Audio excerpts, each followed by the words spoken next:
வர்றீங்களா? நான் வரலடி அம்மா. எங்க வீட்டுக்காருக்கு 1008 வேலை இருக்கும். பொண்டாட்டிய சினிமா கூட்டு போற அளவுக்கு அவருக்கு எது நேரம்? அட அவருக்கு நேரம் இல்ல தொலைது. நீ வா.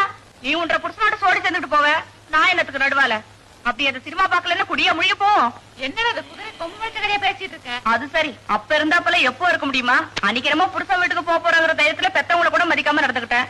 ஆனா இன்னைக்கு புருஷனை விட்ட வேற கதி. அதனால அவங்க ஆடுற ஆட்டத்துக்கெல்லாம் நாமளும் ஆடித்தானே ஆகணும். அவர் முசுலுக்கு 3 கால்லாம் ஒவ்வொன்னு தலையாட்டணும். என்னைக்காச்சும் புத்தி வந்து 4 கால்லாம் அதுக்கும் தலையாட்டணும். போப்போ பெரிய சினிமா. காலையில எழுந்து சாயங்காலம் வரைக்கும் என் புருஷனுக்கு வீட்டு வேலை செய்யறதுக்கு எனக்கு நேரம் சரியா இருக்கு. காப்பி வச்சு கொடுக்குறேன், தண்ணி காய வைக்கிறேன், சோறு போடுறேன், துணி துவச்சு போடுறேன், மாவாட்டி வைக்கிறேன். அன்னாட இந்த சந்தோஷத்திலே எனக்கு மனசு நிறைஞ்சு போகுது. இதுல சினிமா ஒரு கேடாக்கும். இதெல்லாம் பொம்பளையோட தலையெழுத்து.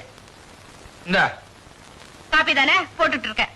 அதெல்லாம் ஒண்ணும் வேண்டாம். எந்திரிச்சு துணியை மாத்து, சினிமாவுக்கு போலாம். நீங்களும் வர்றீங்களா?